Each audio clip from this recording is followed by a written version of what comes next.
Napakagandang araw sa inyo mga boss. Dito may panibago tayong ginagawa rito. Isa itong school bus, Nissan NV350 Hirop. Ayan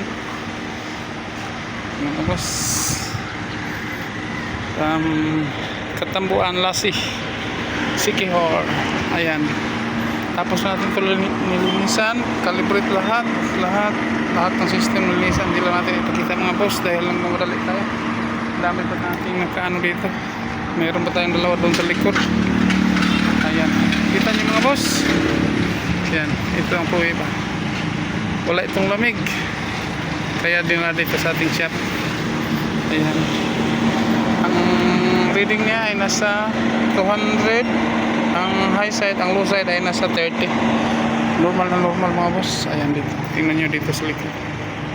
Ayan, nakapagkahit tanghaling tapat.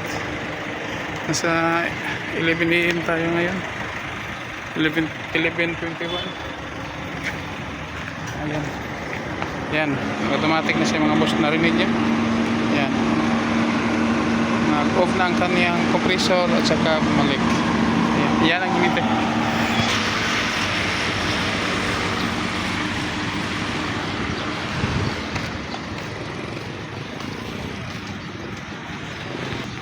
Napakalapad nito mga boss dahil ito ay premium. Ayan, NV350 premium. Ayan, dahil mga estudyante ang laman nito. Ayan, tingnan niyo mga boss. Ayan,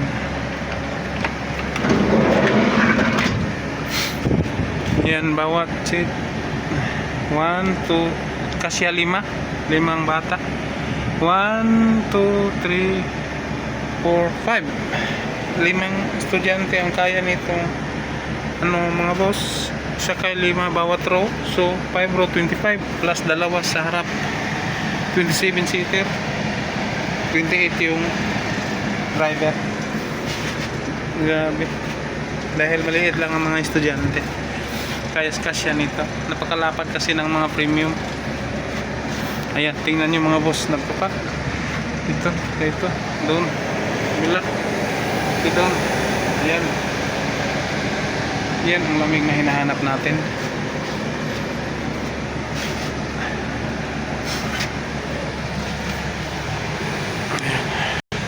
Ayan mga boss, ang malapit lang dito sa Siquijor. Punta lang kayo dito sa shop ko, dito sa Burns Car Aircon.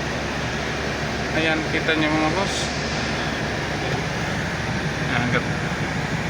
sa located dito sa Candana Isor, Siquijor. May paggawa kayong car aircon, huwag kayong mag-ano dito dahil dito bumibigay tayo ng 3 months warranty sa ating ginagawa ng mga sasakyan.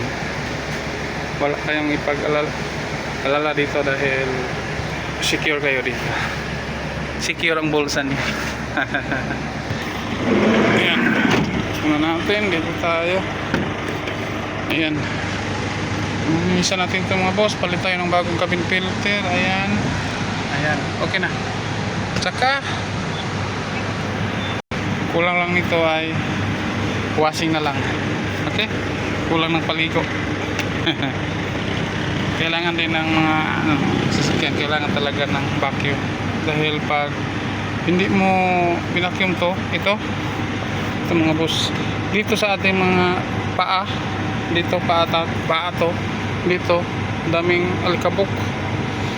Yan dahil recirculation mode tayo pag nag-aircon. Dito recirculation mode. Kita nyo mga boss, recirculation mode. Ibig sabihin yan, ang hangin na galing sa loob lang ang kaniyang higopin. Yan, paikot-ikot lang ang hangin dito sa loob.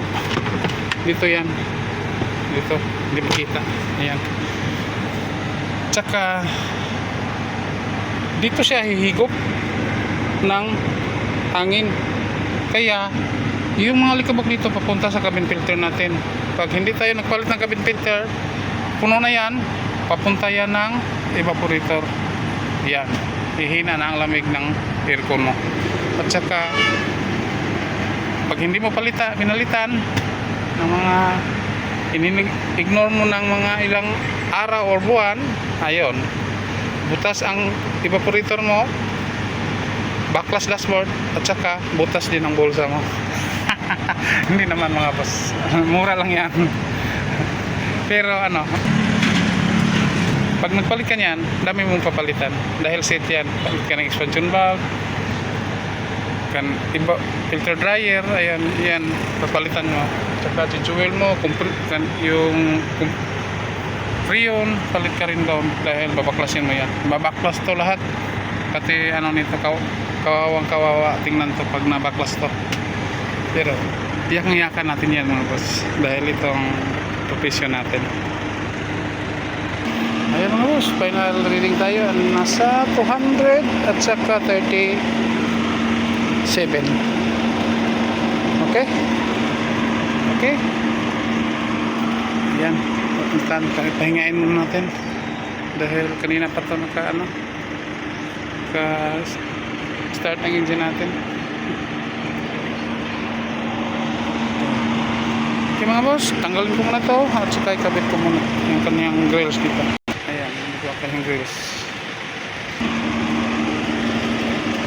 Siyempre ang ginawa natin, linis ng system. Ayan, calibrate tayo ng kanyang AC compressor, linis palit, change oil tayo ng compressor at saka palit ng cabin curtain, linis ng system, linis ng evaporator, yun, linis lahat. Yan ang resulta.